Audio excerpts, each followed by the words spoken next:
Hi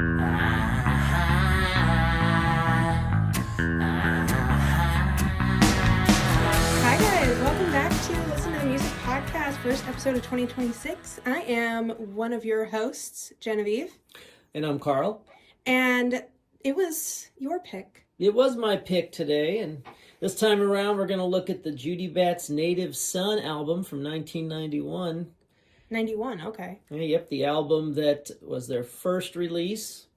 An album that I picked up as a result of seeing them, or seeing their music video on MTV, their Native Son music video in particular. And I became a huge fan of theirs from the get-go based on this album. They released 3 other albums after this.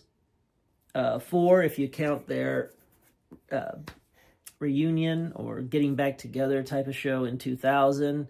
But the main chunk is the 4 albums from like 91 to 94. I was just wrapping up high school. I was starting my junior year of high school when this album came out, and I was second year of college by the time the 4th album came out. And I would like to say, before we fully get into this, since you mentioned MTV, a little RIP to MTV, their music video stations are officially no more. They did their last broadcast of Video Killed the Radio Star last week. Yep, ending where it all began, huh? Yep, they did. I sent it to you. I didn't know if you saw the post I sent to you about that. But yeah, a little bummer. A little bit of a bummer, but wow, it's nice to actually get to hold the CD. We haven't been able to do that with mine. No. Yeah, a lot of my stuff will have physical media with it. The Judybats out of Knoxville, Tennessee, consisted of, Jeff Heiskell and lead vocals, Ed Winters on electric guitars, Terry Casper drums on the first album, Peggy Hambright, she did keyboards, violin, and vocals on the first 2 albums, and then she left the band and opened up a cupcake. That's the one. Okay, I was going to ask that. Knoxville. And Timothy Stutz on electric bass as well as vocals, and then Johnny Saru on acoustic guitar and vocals. Produced by Richard Gutter, which also produced Blondie and the Go-Go's, was responsible for their debut albums. So he's a debut guy, is what we're seeing. In this case, yes. Would you say that, like, you can tell similar production between the one that he worked on with Blondie and this one? No. I wouldn't say that there would have similarities between them. I mean, if there are, they're very small in my ears. If someone else picks anything up, so be it. But I don't really notice that. I think that they're 2 very distinct styles. Mm-hmm. Blondie and the Go-Go's, that new wave punk sound, and then here comes the Judybats' Native Son with its indie alt-rock sound. And this was kind of at the beginning of the 90s alt boom, like we were talking about the other day. The boom of it, but it had been around for years before that as kind of a indie cultish following. Mm-hmm. Because REM was doing the same sort of sound. Maybe you can possibly say that the B-52s came out of the same area, but not really the same sound. And they were a bit earlier too. They were a bit earlier, but yeah, really primarily. I'd look at REM and the bands that came out as a result of that out of Athens. Yeah, because they kind of came in the same time as also Jane's Addiction and stuff too, right? Or were Jane's Addiction a little earlier, maybe? They were around at the same time. Yeah, because that would have been a tour right there. Put them together. Yeah, well, I don't think it would have, but sure. Now the album opens up with Native Son, which had its music video on MTV in regular rotation on 120 minutes is what the program was called. 2 hours of alternative music videos. There was also the music video for Daylight, which was my top listened to song on YouTube this year, which I know shocked you and Mom when I told you that. It did shock me, but it's again, I would have to say that it was one of those songs I played it repeatedly, learned how to play it on guitar, along with a lot of this album. You said there was a cover on this album too, though. Did you check in on that? Yes, the She Lives in a Time of Her Own. So what was that, who was that covering, and do you know any of the backstory behind that?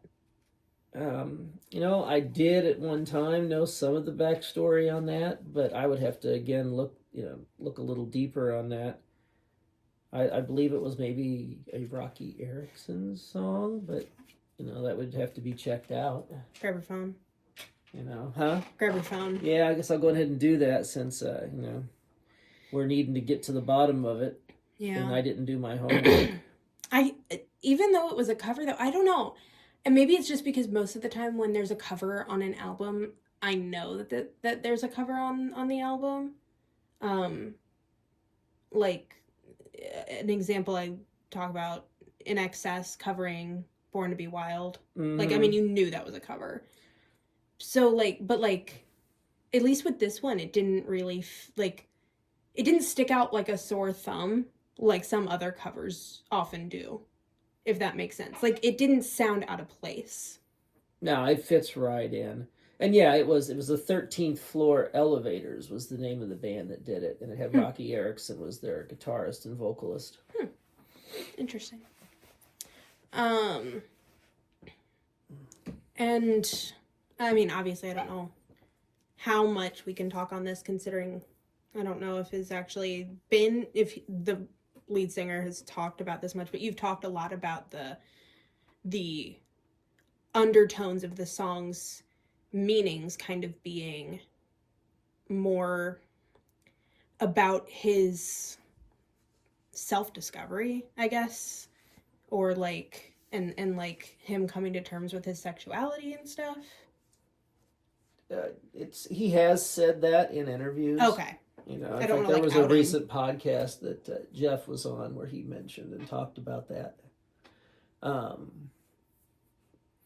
But really just the songs were just very acoustic. Mm-hmm. There's electric guitar flourishes throughout. And really the Judybats were one of the reasons that later on down the line I joined a band called Hotel Faux Pas. Playing with them was because of the acoustic piece. That's kind of interesting, I guess. And for those listening that don't know Hotel Faux Pas, I would consider them more of a comedy music group. Maybe not at the time it would have been thought of that in that way.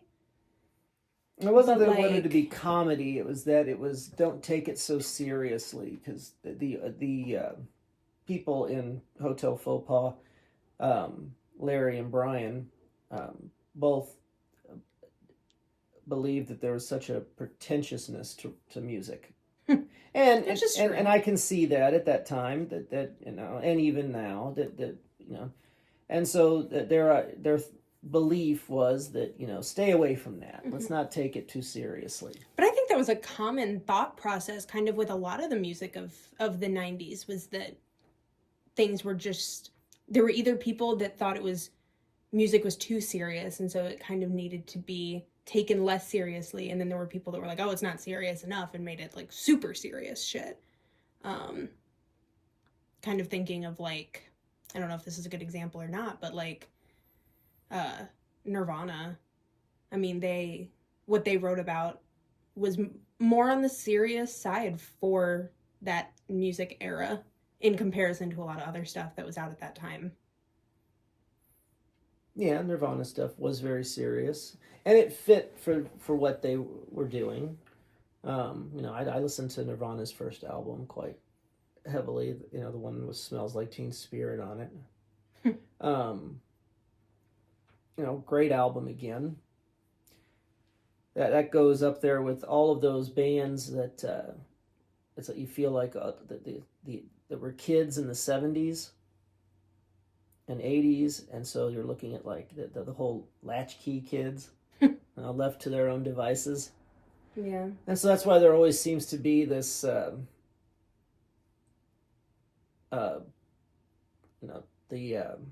what am I thinking of? Like a depression sort of state. Like if you look at some of the album titles of the time, and you're so. And I mean, but that's something we should talk about with this one even. Like, obviously it's a song title on the album, but like you'd probably know more than I would about where that really comes from. I could not say where Native Son comes from. I know where the whole Judybats title comes from, which had to do with the play of Punch and Judy. I have no idea what that is. So, and you can look that up. The whole first line of Native Son, what have you done? Where have you been? Just coming to grips maybe with who, like you say, who you are and what you want to be. I also, and I mentioned this to you the other day when we kind of started talking about this, like, I noticed a familiar sound to this album that from the few songs that I had heard, I hadn't fully picked up on until listening to it in full, that brought me back to, or brought to the forefront of my brain, the American Psycho musical. It's very much based on the late 80s, early 90s music sounds and the sounds of instrumentation at that time, the sounds of production at that time, and it felt very... I could see where maybe there might have been some influence or connection there. Yes. in how those sounds kind of... where they're coming from for that. And so that was really cool for me to kind of see that. But I also started thinking about that because to me, this album has a very musical feel to it. It tells a story that maybe isn't necessarily, you can't necessarily follow it in the same way that you can like a traditional musical. But I mean, every part of it tells a story. Each song is an individual story. Yeah. With such songs as like, The Woman in the Garden, which deals with domestic abuse. And then there's, The Wanted Man. Which was a surprise. That was kind of a surprise song to me. I actually really enjoyed that one. Yeah, and that was one of the really the couple of songs off of the album that I even learned how to play, was The Wanted Man, because I really enjoyed the electric guitar part with the delay on it. I would also say, like, this album was during a time where it was still normal to kind of put what you felt like were your stronger songs at the beginning, to put your weaker songs at the end. I've noticed that has kind of gone out of style a little bit in more recent years. Not to say that it's, like, fully gone, but, like, this album didn't really feel that way to me. Like, all the songs felt like you could hear them in separate situations. Like, there wasn't a single song where you had to be like, oh, like, you'd only really hear this on the album or something. Like, I could see one of the songs. Yeah, it could be played. It's not, there's no, like, real filler. Exactly. Yeah, that's what I'm looking for. Right. Yeah. And, you can attribute that to strong songwriting as well as it being the first album. Yeah. I'd go with more of the strong songwriting only because the three albums that followed it had the same strength in the material. Yeah. And while that, whether I'm biased or not, that remains to be seen. But, I enjoyed all four of those albums all the way through. I did not think that there was any song that was of lesser value than the other on any of them. And and maybe I'm wrong. I could be wrong if I'm just remembering things. You've seen them perform, right? Yes. Okay. Yes. Saw the, I can't say the original lineup from the first two albums. I saw them live at Mississippi Nights. Oof. What would have been right after the third album, the Pain Makes You Beautiful album. Your sister's favorite. Yeah, well, and that song had great airplay on MTV and was a good hit for them. Where did they come out of? Oh, you said that. You said Tennessee. Yeah, Knoxville, Tennessee. I didn't know. My brain like short-circuited on that one. But do you know how they got the connections that they got. Like, I mean, you're talking about them working on their very first album with someone that worked with like Blondie and well, I mean, you started out as like so many bands do, is that, you know, that you meet in college. Yeah. And you know, you meet people while you're in college, and then you decide you're going to form a band, and then you do it. You know, so that's basically how it came to be. But like working, I mean, like working with, like you were talking about the producer, like getting somebody that had worked with bigger, well-known artists.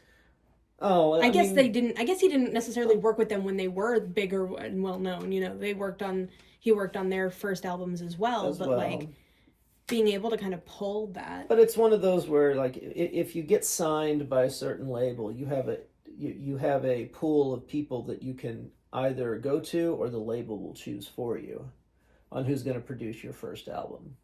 It's all about finding a producer that you